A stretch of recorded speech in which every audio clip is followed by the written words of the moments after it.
ओम शांति। भगवत गीता श्लोक क्लास में आज का श्लोक है 9वें अध्याय का तीसरा श्लोक। अध्याय 9 श्लोक नंबर 3। श्लोक है अश्रद्धधाना पुरुषा धर्मस्यास्य परन्तप अप्राप्य माम निवर्तन्ते मृत्यु संसार वर्त्मिनि। श्लोक दोबारा। अश्रद्धधाना पुरुषा धर्मस्यास्य परन्तप अप्राप्य माम निवर्तन्ते मृत्यु संसार वर्त्मनि। श्लोक का संधि विच्छेद है अश्रद्धधानः पुरुषा धर्मस्य अस्य परन्तप अप्राप्य माम निवर्तन्ते मृत्यु संसार वर्त्मनि। संधि विच्छेद दोबारा। अश्रद्धधानः पुरुषा धर्मस्य अस्य परन्तप अप्राप्य माम निवर्तन्ते मृत्यु संसार वर्त्मनि।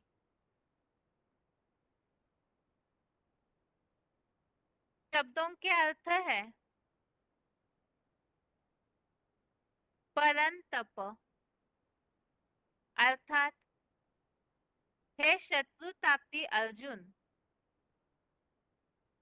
अस्य अर्थात इस, धर्मस्य अर्थात धर्म में, अश्रद्धधानः अर्थात अश्रद्धालु, पुरुषा अर्थात लोग, माम अर्थात मुझको, अप्राप्य अर्थात न पाकर, मृत्यु संसार अर्थात मृत्यु लोकीय, वर्त्मनि अर्थात मार्ग में, निवर्तन्ते अर्थात लौट जाते हैं। शब्दों के अर्थ दोबारा। परंतप अर्थात हे शत्रुतापी अर्जुन, अस्य अर्थात इस, धर्मस्य अर्थात धर्म में, अश्रद्धधानः अर्थात अश्रद्धालु, पुरुषा अर्थात लोग, माम अर्थात मुझको, अप्राप्य अर्थात न पाकर, मृत्यु संसार अर्थात मृत्यु लोकीय, वर्त्मनि अर्थात मार्ग में, निवर्तन्ते अर्थात लौट जाते हैं। श्लोक का अर्थ है हे शत्रुतापी अर्जुन, इस धर्म में अश्रद्धालु लोग मुझको न पाकर मृत्यु लोकीय मार्ग में लौट जाते हैं। 9वें अध्याय की शुरुआत में जो कि हमने नाम देखा राजविद्या राजगुह्य योग, इसमें शुरू के 2 श्लोकों में ज्ञान की महिमा बताई है, क्योंकि 8वें अध्याय के लास्ट में ये बात चल रही थी कि जो राजयोगी वेदों में तप दान में अल्पकालीन पुण्य फल, इस बात के बाद रहस्य को जानता है कि इन सब भक्ति मार्गीय जो भी मानवीय कर्म कांड है उसमें अल्पकालीन पुण्य फल बताया गया है, तो इसीलिए राजयोगी उससे पार चला जाता है।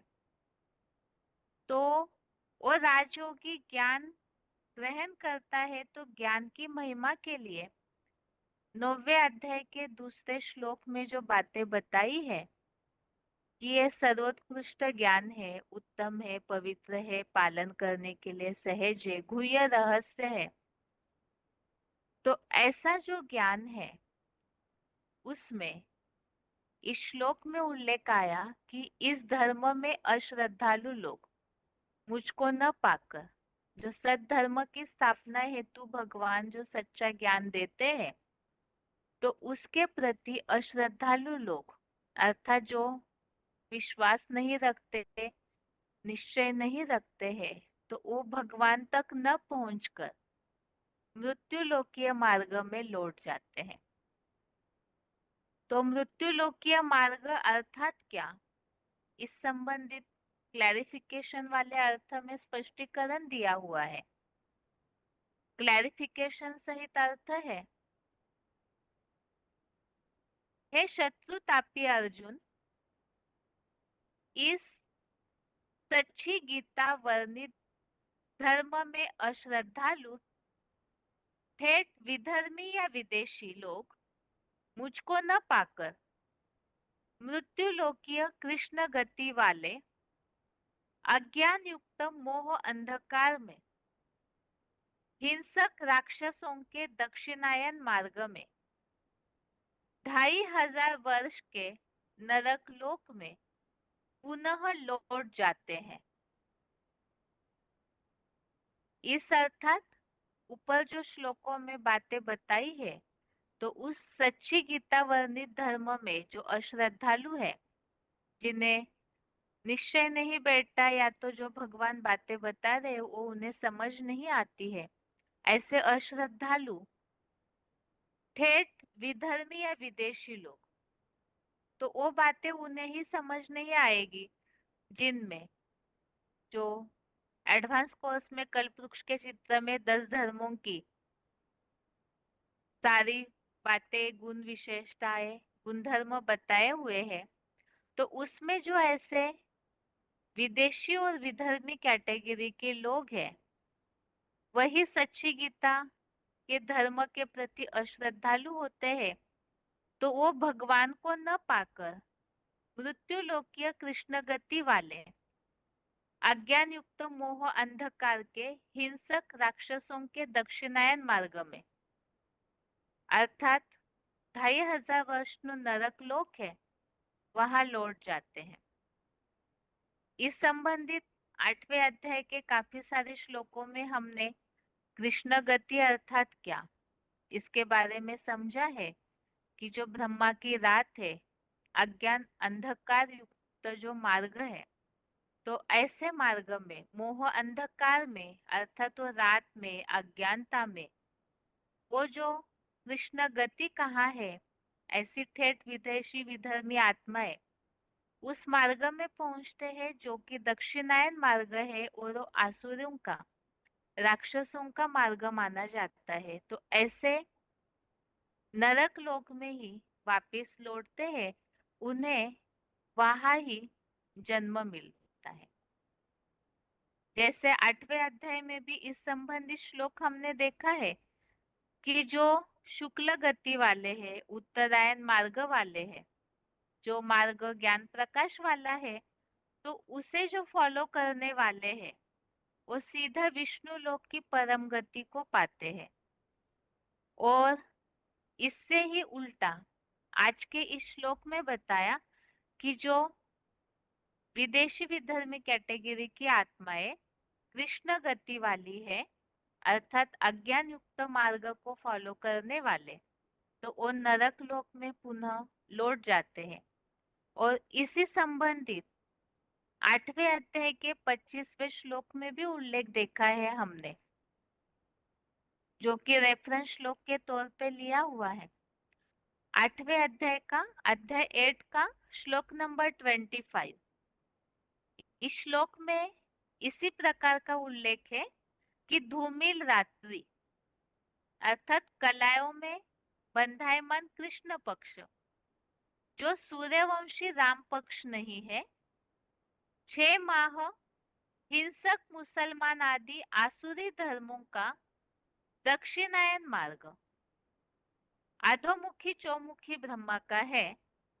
वहां बर्बस मृत्यु प्राप्त हुए अर्धयोगी अनेकों से सुनी सुनाई बातों के कारण कलाबद्ध ज्ञान चंद्र ब्रह्मा के धूमिल प्रकाश को प्राप्त करके इसी भटकाने वाले द्वैतवादी नरक में भूतादि बनकर लौटता है। जो कि आज के श्लोक में भी इस बात का उल्लेख है कि वो नरक लोक में ही जो राक्षसों का मार्ग है वहां लौटते हैं। और इस 8वें अध्याय के श्लोक में इसमें और स्पष्टता ये की है कि ऐसी आत्माएं जो द्वैतवादी नरक में भी भूतादि बनकर ही लौटती है, जो कि नीचे फुटनोट में इस संबंधित और स्पष्टीकरण दिया है। जैसे कि चतुर्मुखी ब्रह्मा के पक्षपाती बीके प्रकाश मणि, बीके जगदीश, बीके रमेश आदि सारे ही नीची कुरी के ब्राह्मण सूक्ष्म देह ले रहे और पुरुषोत्तम संगमी शूटिंग प्रमाण द्वापर से भी भूत प्रेत ही बनते रहते हैं।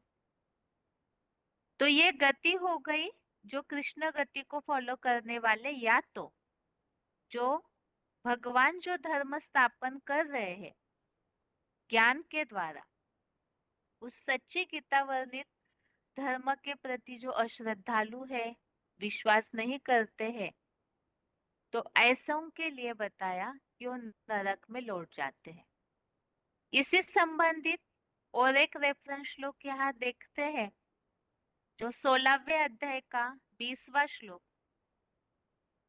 16वें अध्याय में जहाँ दैवी और आसुरी गुणों का वर्णन स्पष्ट किया है, तो इस अध्याय 16 के श्लोक नंबर 20 में यहाँ एक बात स्पष्ट की है कि जो जन्म जन्म नारकीय आसुरी योनि को प्राप्त हुए मूर्ख लोग मुझको कभी भी न पाकर वहां से अतीव दुखों की अधम गति ही पाते हैं।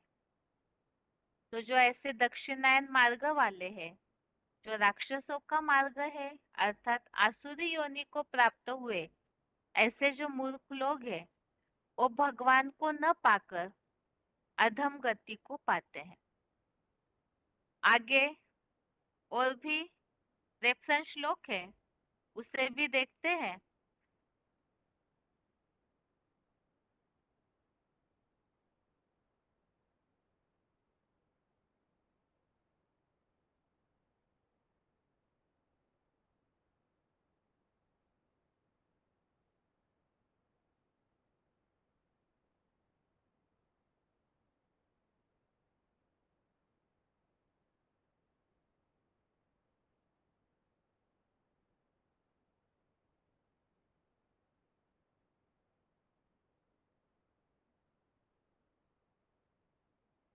और भी रेफरेंस श्लोक है।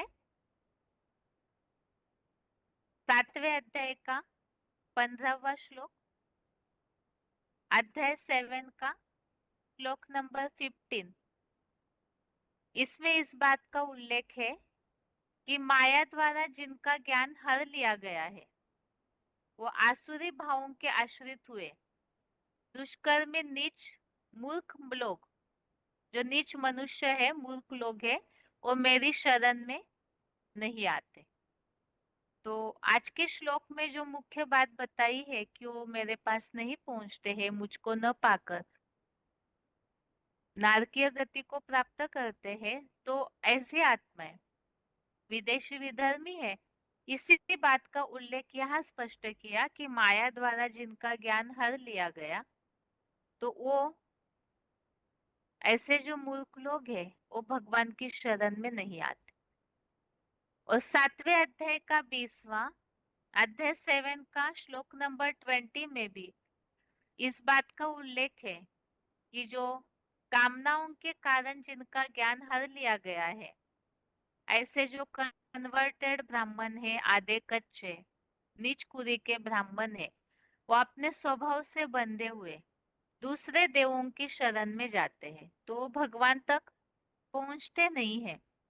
और 9वें अध्याय का ही 24वां अध्याय 9 का श्लोक नंबर 24, इसमें इस बात का उल्लेख आया हुआ है कि जो ऐसे अधूरे ब्रह्मावत्स है, अर्थात ऊपर जो उल्लेख आया अध कचरे आधे कच्चे जो ब्राह्मण होते हैं, तो वो मुझको वास्तविक रूप से नहीं पहचान पाते हैं। अतः द्वापर से द्वैतवादी इस्लामी बौद्ध आदि विधर्मियों में पतित हो जाते हैं। तो भगवान तक पहुंचते नहीं, भगवान को पहचानते नहीं है। तो वो जो आज के श्लोक में मुख्य बात है अश्रद्धालु, तो ऐसी आत्माएं भगवान को न पहचान कर जो गीता वर्णित धर्म है उस पर विश्वास न करके वो फिर हिंसक राक्षसों का जो दक्षिणायन मार्ग है, नारकीय गति, उसे प्राप्त करते हैं। ये आज के श्लोक का अर्थ है। इसका उच्चारण सुनते हैं, उसके बाद पॉइंट्स।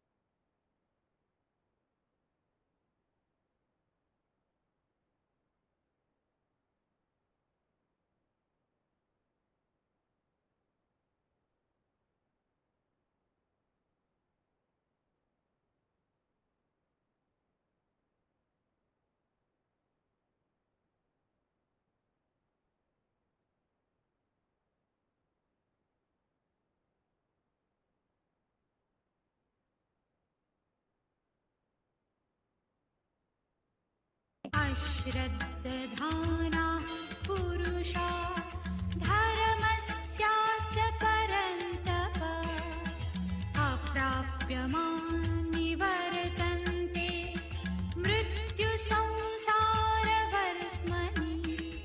हे शत्रुतापी अर्जुन, इस सच्ची गीता वर्णित धर्म में अश्रद्धालु ठेठ विधर्मी या विदेशी लोग मुझको ना पाकर मृत्युलोकीय कृष्ण गति वाले अज्ञान युक्त मोह अंधकार में हिंसक राक्षसों के दक्षिणायन मार्ग में 2500 वर्ष के नरक लोक में पुनः लौट जाते हैं। देखिए गीता के 8वें अध्याय का 25वां श्लोक।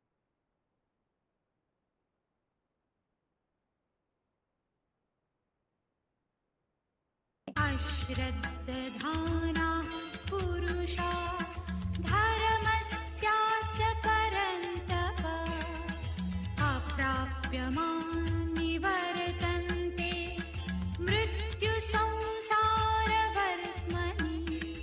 हे शत्रुतापी अर्जुन, इस सच्ची गीता वर्णित धर्म में अश्रद्धालु ठेठ विधर्मी या विदेशी लोग मुझको ना पाकर मृत्युलोकीय कृष्ण गति वाले अज्ञान युक्त मोह अंधकार में हिंसक राक्षसों के दक्षिणायन मार्ग में 2500 वर्ष के नरक लोक में पुनः लौट जाते हैं। देखिए गीता के 8वें अध्याय का 25वां श्लोक। आगे है वीसीडी पॉइंट्स। वीसीडी नंबर है 2358, वीसीडी नंबर 2358, 48 मिनट 48 मिनट्स के बाद से लिया हुआ पॉइंट है। सच्ची गीता वर्णित धर्म में अश्रद्धालु, विदेशी या विधर्मी लोग मुझे नहीं पाते हैं।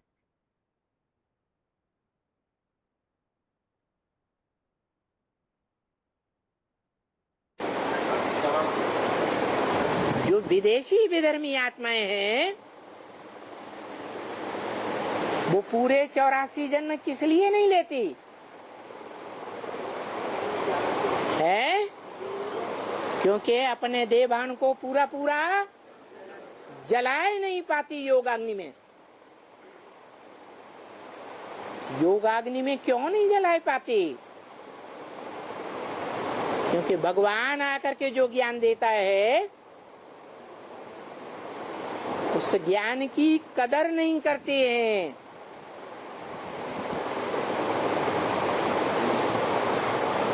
उस ज्ञान को प्रैक्टिकल जीवन में धारण करना तो दूर, उस पर पूरा मनन चिंतन मंथन भी नहीं करती। मनन चिंतन मंथन करना तो दूर, अगर कोई मनन चिंतन मंथन करने वाला गीता ज्ञान को विस्तार से समझाने वाला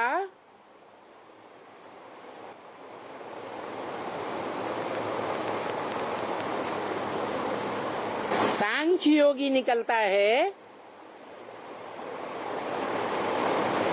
जो गीता ज्ञान को व्याख्या के सहित समझाता है, एक एक शब्द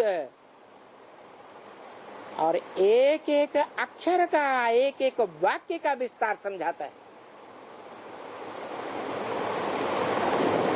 उस तरफ उनकी बुद्धि जाती ही नहीं। कोई महत्व नहीं देते और आगे पीछे महत्व देते भी हैं तो नंबरवार। इसलिए पूरा ज्ञान न होने के कारण वो सुप्रीम सोल बाप जो आत्माओं का बाप है और मनुष्य सृष्टि का जो बाप है,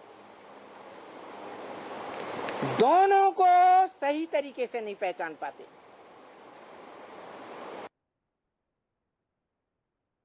आगे है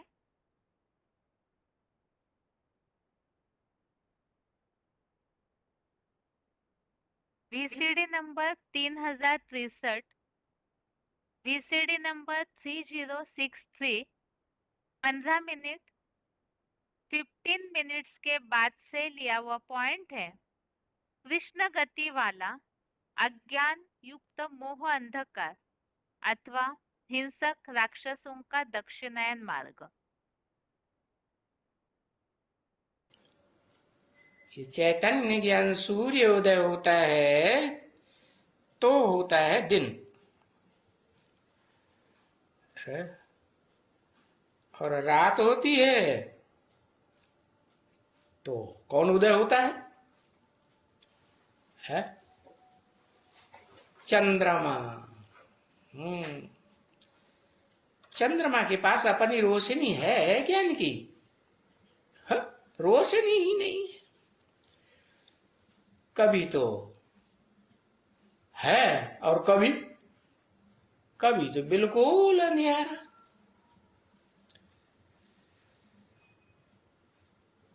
तो बाप बताते हैं उसको कहा जाता है रावण राज्य, अंधियारा मार्ग। और ये बाप स्थापन करते हैं सूर्यवंशी देवी देवताओं का राज्य। चैतन्य ज्ञान सूर्य ही आकर स्थापन करते हैं ना।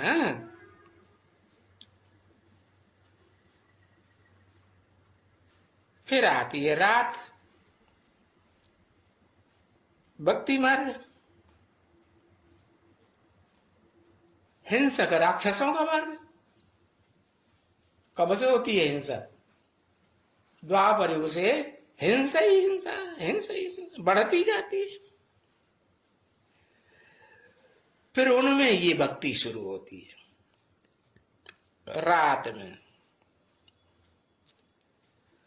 अरे सतयुग में कोई भक्ति नहीं करता है, बिल्कुल ही नहीं। और भक्ति करते किसकी है? क्राइस्ट की भक्ति करेंगी, गुरु नानक की भक्ति करेंगे, राम की भक्ति करेंगे, कृष्ण की भक्ति करेंगे, गणेश की भक्ति करेंगे, हनुमान की भक्ति करेंगे। देहधारियों की भक्ति करते हैं ना। है? अब अपन को आत्मा तो समझते ही नहीं, तो देह की भक्ति, मूर्ति की भक्ति होती है। आगे है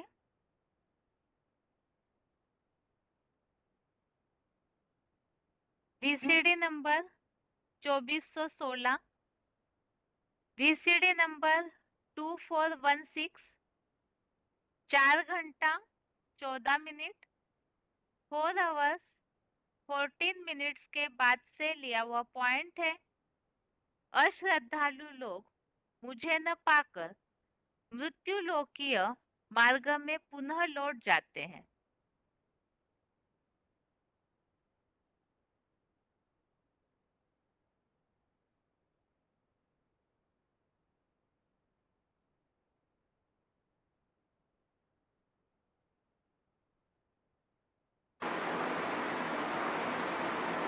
जिस जिस सेकंड में जो जो आत्मा एवर लास्टिंग निश्चय बुद्धि बनती जाती है, अमरनाथ का अमर बच्चा बनती जाती है, वो अमरलोक में चली जाती है। उसका मृत्युलोक खलास हो जाता है।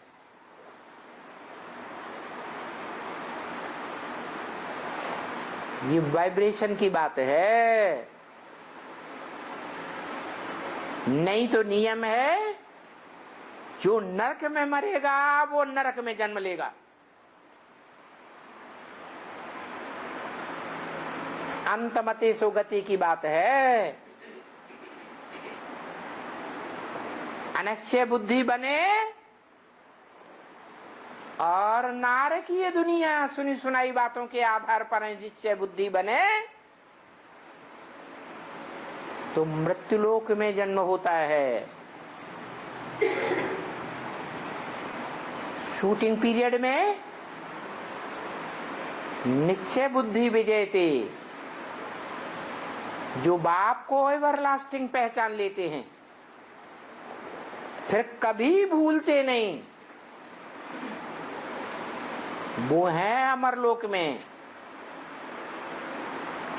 और जो अनिश्चय बुद्धि बनते जाते हैं वो है मृत्युलोक में।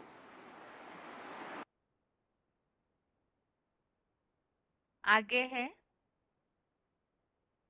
VCD number 2220, VCD number 2220, 22 minute 22 minutes के बाद से लिया हुआ पॉइंट है।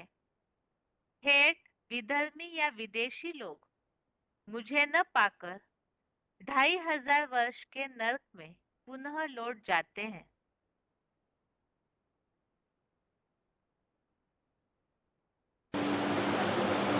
ऐसी स्टेज आती है कि इस दुनिया में वो दुखदाई प्राणी दुख की स्टेज में ही शरीर छोड़ते हैं।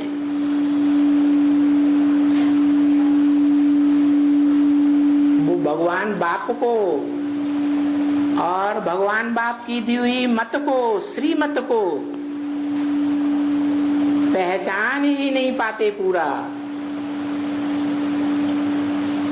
और अपनी मनमत पर चलते हैं, या तो धर्म पिताओं देहधारियों की मत पर चलते हैं। इससे जन्म जन्मांतर दुख ही भोगते हैं।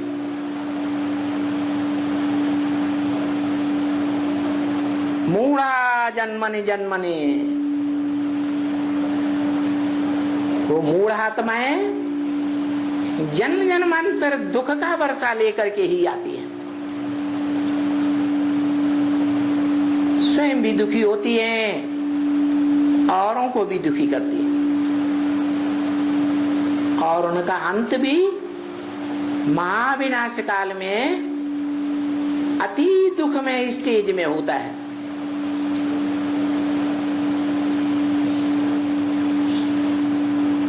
अंतिम शरीर को त्याग करके बाप के घर में निर्वाण धाम में जब जाती हैं तो अति दुखमयी स्टेज होने के कारण उनकी आत्मा में वो संस्कार पक्का हो जाता है। नंबर बार कोई द्वैतवादी दुख की द्वापर युगी सृष्टि के आदि में आते हैं, कोई मध्य में आते हैं, कोई अंत में आते हैं।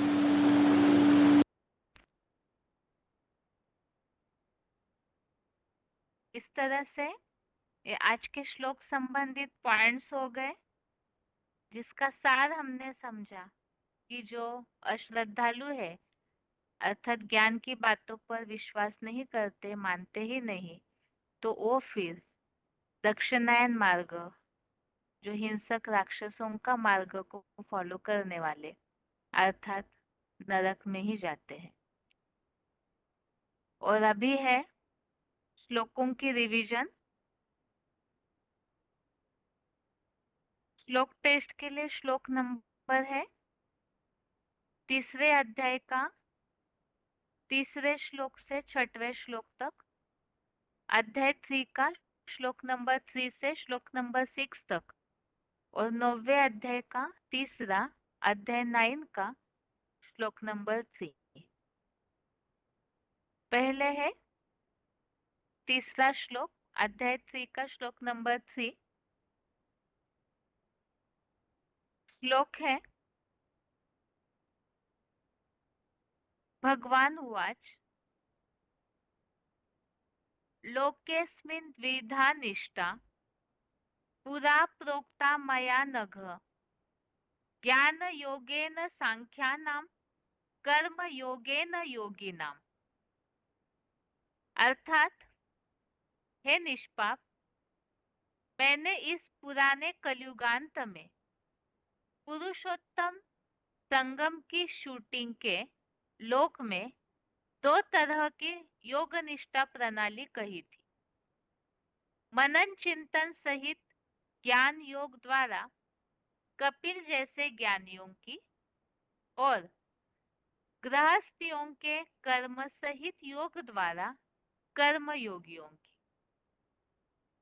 तीसरे अध्याय में जो बातें चल रही है, जैसे कि दूसरे श्लोक में ही और पहले श्लोक में जो बात अर्जुन ने भगवान से पूछी है कि मुझे इस तरह से घोर कर्म में क्यों लगा रहे हो जब आप कर्मयोग से बुद्धियों को श्रेष्ठ मानते हो, और दूसरे श्लोक में ये बात बताई कि जो परस्पर मिले हुए ऐसे ब्रह्म वाक्य है, इससे मेरी बुद्धि भ्रमित हो रही है।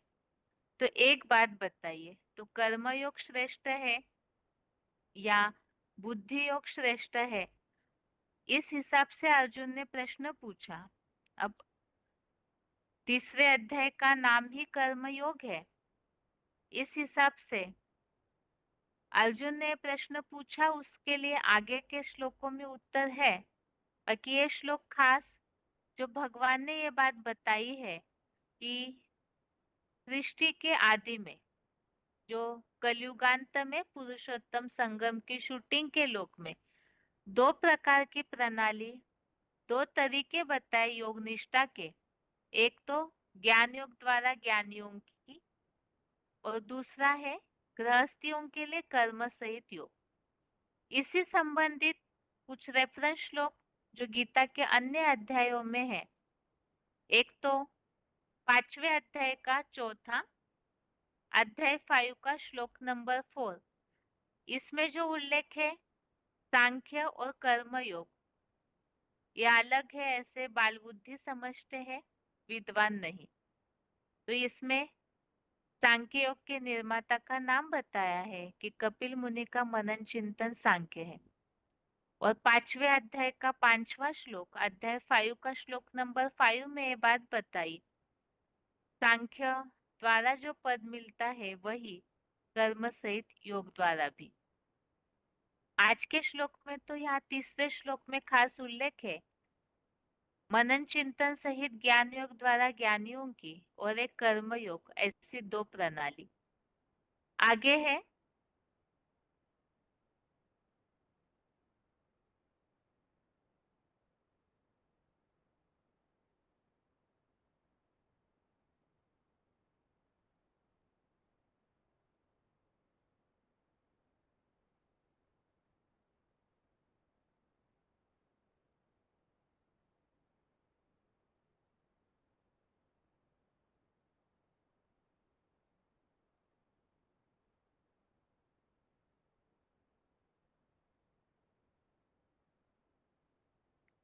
तीसरे अध्याय का चौथा श्लोक, अध्याय 3 का श्लोक नंबर 4 है, न कर्मणा मनारंभ्यात् नैष्कर्म्यं पुरुषोऽश्नुते न च संन्यसनादेव सिद्धिं समधिगच्छति। अर्थात निवृत्त व्यक्ति कर्मों का आरंभ न करने से कर्महीनता रूप संपूर्ण त्याग को नहीं पाता, वैसे ही बिना विचारे समुचित और अनिवार्य कर्मों के संपूर्ण त्याग से भी जीवन रहते दुखों से मुक्ति व जीवन मुक्ति रूप संपूर्ण सिद्धि संपूर्णतया नहीं प्राप्त हो सकती। तो जहाँ गृहस्थियों के लिए कर्मयोग की प्रणाली की बात हो रही है, तो यहाँ भगवान ने इस बात को अर्जुन को स्पष्ट करके बताया कि जैसे निवृत्त व्यक्ति जो है कर्मों की शुरुआत न करे, कर्मों का आरंभ न करने से कर्महीनता रूप संपूर्ण त्याग को नहीं पा सकता। और इसी तरह से बिना सोचे समझे, बिना विचारे समुचित और अनिवार्य कर्म, जो पंच तत्वों का ये शरीर मिला हुआ है, उसके अनुरूप जो अनिवार्य अर्थात जो कर्म करने ही है, ऐसे कर्मों का भी संपूर्ण त्याग करने से संपूर्ण सिद्धि नहीं प्राप्त हो सकती। और इसी संबंधित रेफरेंस श्लोक तीसरे अध्याय का दूसरा, तीसरे अध्याय का 20वां, अध्याय 3 का श्लोक नंबर 20, इसमें इस बात को बताया कि जनक आदि कर्म द्वारा ही संपूर्ण सिद्धि को प्राप्त हुए थे। तो लोक संग्रह को भली भांति देखते हुए यज्ञ कर्म करने के लिए योग्य है। अर्थात मूल बात तो जो गृहस्थियों के लिए कर्म योग की प्रणाली की बात हो रही है, तो कर्मों को, जो अनिवार्य कर्म है उसको पूरी तरह त्याग दिया तो सिद्धि नहीं प्राप्त हो सकती। इसीलिए ही जनक का उदाहरण इस श्लोक में है सिद्धि प्राप्त करने। और 6वें अध्याय का तीसरा, अध्याय 6 का श्लोक नंबर 3, इसमें इस बात का उल्लेख है कि योग स्थिति में चढ़ने के इच्छुक मुनि के लिए यज्ञ कर्म ही कारण कहा जाता है। तो कर्म करने से ही, खास यहाँ बात है यज्ञ कर्म की, उससे ही संपूर्ण सिद्धि प्राप्त हो सकती है। आगे है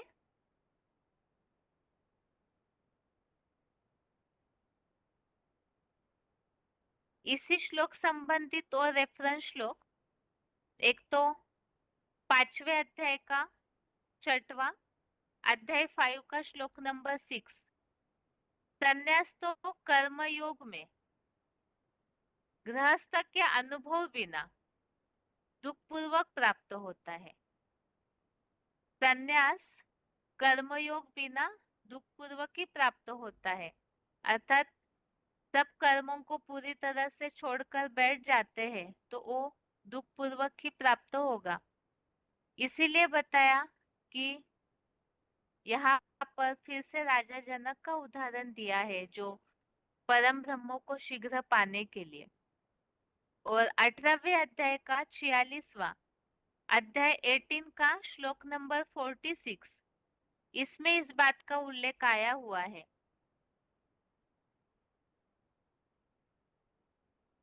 संपूर्ण सिद्धि प्राप्त करने के लिए यहाँ भी कर्म करने की बात का उल्लेख आया हुआ है कि अब अच्छे से कर्म से अर्चना कर तो मनुष्य ही यहाँ सिद्धि को, विष्णु लोकीय वैकुंठ की सिद्धि को प्राप्त करता है।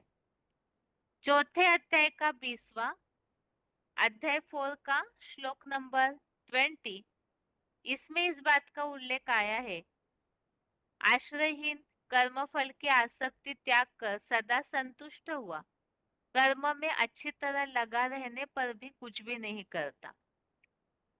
तो यहाँ पर जो इस श्लोक में उल्लेख आया है, चौथे श्लोक में नैष्कर्म्यम सिद्धिम, तो इस श्लोक में भी बताया नैष्कर्म्यम सिद्धिम का अर्थ कर्म फल की आसक्ति को त्याग कर जो कर्म करता है तो उससे प्राप्ति होती है। और इसी बात के लिए 18वें अध्याय का 49वां अध्याय 18 का श्लोक नंबर 49, इसमें भी इस बात को बताया कर्म करने का तरीका कि सब परिस्थितियों में आत्मजयी आसक्ति रहित बुद्धि वाला समुचित त्याग से परम श्रेष्ठ कर्म रहित सिद्धि को प्राप्त करता है। आगे है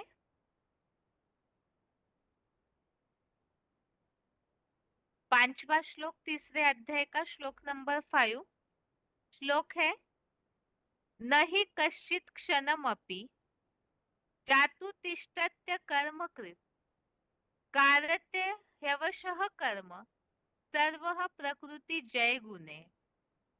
अर्थात निसंदेह कोई व्यक्ति क्षण भर भी मल मूत्र त्यागादि अनिवार्य कर्म किए बिना नहीं रह पाता, क्योंकि प्रकृतिकृत सर्वकालीन सतरजतम में से कोई भी प्रधान गुणों सहित ही इंद्रियों से बरबस सब प्रकार के कर्म करने पड़ते हैं। तो यही कि प्रकृति का ये तन मिला हुआ है 5 तत्वों का, और प्रकृति के जो 3 गुण है सतरजतम, उससे सब प्रसारित होना ही पड़ता है, और उसके कारण इंद्रियों से बरबस ही कर्म करने पड़ते हैं। कोई भी जो अनिवार्य कर्म है प्रकृति के द्वारा शरीर को मिले हुए, उन कर्मों के बिना तो रह नहीं पाता है। और इसी संबंधित रेफरेंस श्लोक है 18वां अध्याय का 59 अध्याय 18 का श्लोक नंबर 59, इसमें इस बात का उल्लेख आया हुआ है, जो अहंकार का आश्रय लेकर युद्ध नहीं करूंगा ऐसा ही मानेगा तो तेरा यह सोचना व्यर्थ है, क्योंकि प्रकृति तुझको युद्ध में अवश्य लगा देगी। तो इस श्लोक में इस बात का उल्लेख आया हुआ है कि ये कर्म युद्ध है, और युद्ध नहीं करेंगे ये नहीं सोच सकते, क्योंकि प्रकृति के कारण ये जो कर्मों का युद्ध है वो करना ही पड़ता है। ऐसे ही 18वें अध्याय का 60 अध्याय 18 का श्लोक नंबर 60 में ये बात बताई हुई है, स्वभाव से पैदा अपने कर्म से बंधा हुआ यदि मूर्खता से करने का इच्छुक नहीं तो भी बरबस हुआ अवश्य करेगा। जो यहाँ क्लैरिफिकेशन वाले अर्थ में स्पष्टीकरण दिया है कि ये जो आत्मा का रिकॉर्ड है उसके कारण और प्रकृतिगत गुणों के कारण बरबस ही सबको कर्म करने पड़ते हैं। आगे है इसी श्लोक संबंधित 5वें श्लोक संबंधित और रेफरेंस श्लोक 13वें अध्याय का 29वां अध्याय 13 का श्लोक नंबर 29 है, जो कर्मों को सब प्रकार से स्वभाव से ही किया हुआ देखता है और उसी तरह अपने को अकर्ता मानता है और ठीक देखता है, अर्थात यह प्रकृतिगत स्वभाव के कारण ही सबको कर्म करने पड़ते हैं, इस तरह से उल्लेख है। और तीसरे अध्याय का 33 अध्याय 3 का श्लोक नंबर 33, इसमें उल्लेख आया है कि ज्ञानी मनुष्य भी अपने स्वभाव अनुसार अच्छी बुरी चेष्टा करता है, प्राणी अपनी प्रकृति या स्वभाव की ओर जाते हैं। तो यह प्रकृति के कारण सबको कर्म करने पड़ते हैं, इस प्रकार का उल्लेख है। आगे है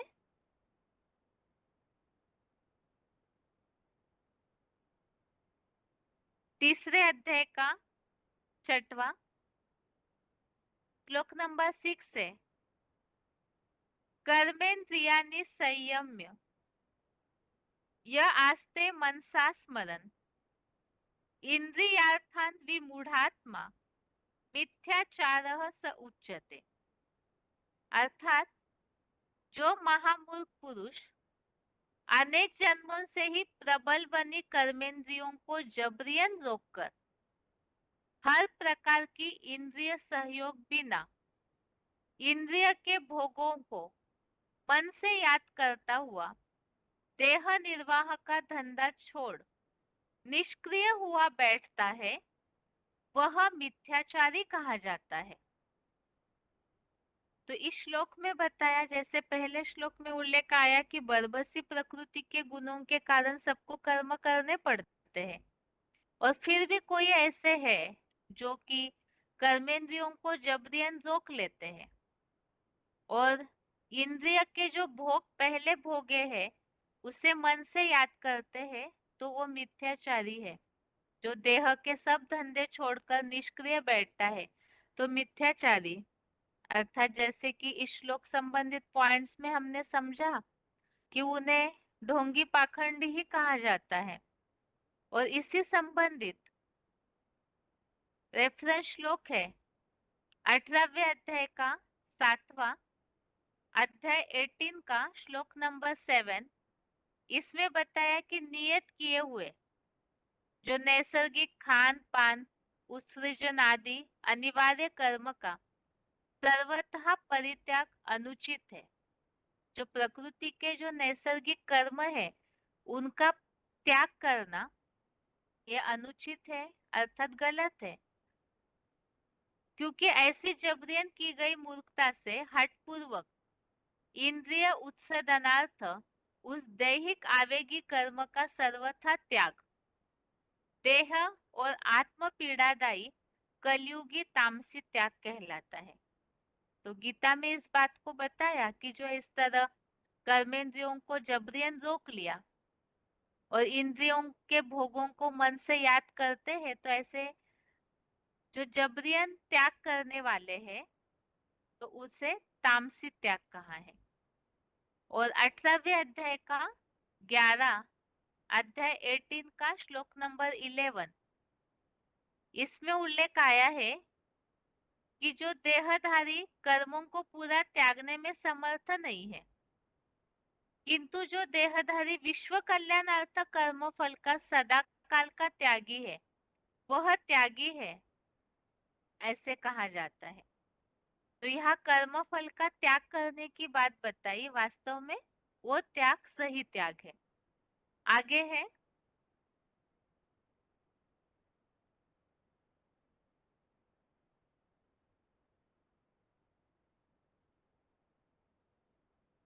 इसी श्लोक संबंधित और रेफरेंस श्लोक 17वें अध्याय का 5वां और 6वां अध्याय 17 का श्लोक नंबर 5-6। इसमें उल्लेख आया है कि जो लोग सच्ची गीता शास्त्र संविधान रहित घोर तप करते हैं, घमंड अहंकार युक्त कामना आसक्ति और बाहुबल से भरे बेसमझ लोग शरीरस्थ पंचभूत समूह और अंतर्देह में स्थित मुझको भी कष्टदायी है, तो उनको कलयुगी तामस प्रधान आसुरी निश्चय वाला समझ। तो जो भी इस तरह से कष्टदायी त्याग करते हैं, ऐसे कर्म करने वाले हैं, गीता के संविधान को छोड़कर जो तप करते हैं, तो आसुरी निश्चय वाले हैं। और छठवें अध्याय का दूसरा अध्याय 6 का श्लोक नंबर 2, इसमें उल्लेख आया है कि जिसको जिसको मनसा संकल्पों से भी संपूर्ण त्यागी सन्यासी ऐसा कहा जाता है, उसको कर्म घमंड रहित कर्मयोग समझो। तो इस श्लोक में इस बात का उल्लेख आया कि वास्तव में जो मिथ्याचारी होते हैं, जो छठवें श्लोक में उल्लेख आया तीसरे अध्याय के, जो मिथ्याचारी है वो कर्मेंद्रियों को तो रोक लेते हैं, लेकिन मन से उन भोगों को याद करते हैं। और यहाँ छठवें अध्याय में इस बात को बताया कि मन सा संकल्पों से संपूर्ण त्यागी वही वास्तव में सन्यासी है, और उसे ही वास्तव में कर्मयोग समझो। और 17वें अध्याय का 17वां अध्याय 17 का श्लोक नंबर 17, इसमें उल्लेख आया है कि सांसारिक फल की आकांक्षा रहित योग युक्त लोगों द्वारा परम श्रद्धा पूर्वक तपाया गया वह मन, वचन और कर्म से 3 तरह का तप सात्विक कहलाता है। तो यहाँ सात्विक तप, तपस्या की बात का उल्लेख आया हुआ है।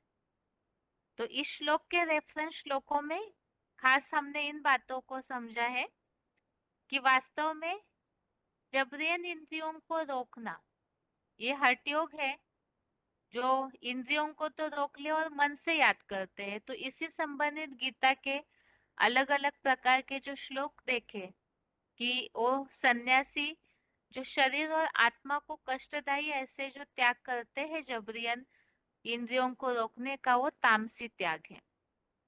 आगे है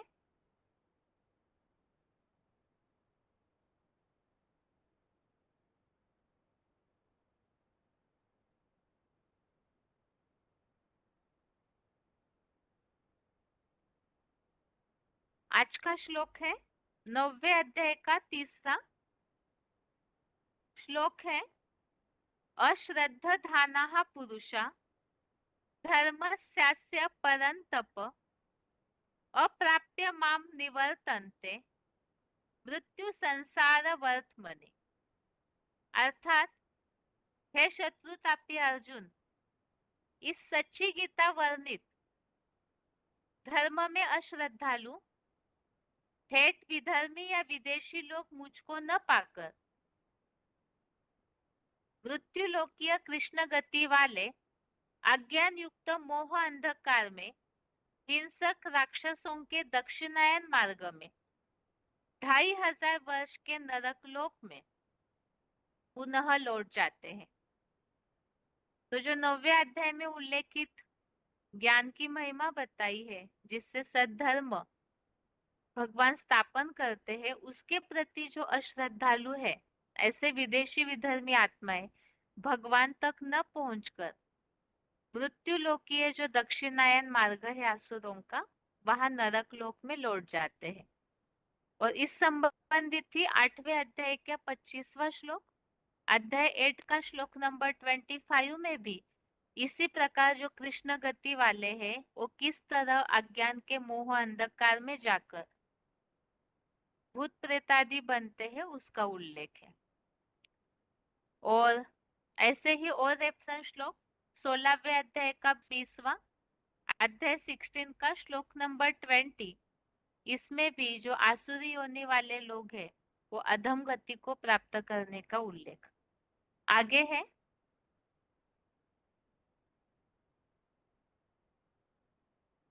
7वें अध्याय का 15वां अध्याय 7 का श्लोक नंबर 15 में जो माया द्वारा ज्ञान हर लिया गया है तो ऐसे भगवान की शरण में नहीं आते हैं, इसका उल्लेख है। और 7वें अध्याय का 20वां अध्याय 7 का श्लोक नंबर 20 में यह उल्लेख है कि जिनका ज्ञान कामनाओं के कारण हर लिया गया है तो दूसरे दूसरे देवताओं की शरण में जाते हैं, तो भगवान तक नहीं पहुंच पाते हैं। और 9वें अध्याय का 24, अध्याय 9 का श्लोक नंबर 24, इसमें बताया कि मुझको वास्तविक रूप से न पहचान पाते हैं। भगवान को न पहचान करके ऐसी जो अधूरे ब्रह्मावत्स है, अधूरे ज्ञानी है, वो द्वापर कलयुग में जो द्वैतवादी ऐसे विधर्मियों में ही जाकर पतित हो जाते हैं। इस तरह से ये श्लोकों की रिवीजन हो गई। और श्लोक टेस्ट के लिए श्लोक नंबर एक बार फिर से, तीसरे अध्याय का तीसरे श्लोक से 6वें श्लोक तक, अध्याय 3 का श्लोक नंबर 3 से श्लोक नंबर 6 तक, और 9वें अध्याय का तीसरा, अध्याय 9 का श्लोक नंबर 3। ये श्लोकों के रिवीजन के टेस्ट के हिसाब से नंबर। और इसके साथ ही आज के लिए गीता क्लास यहाँ तक ही। ओम शांति।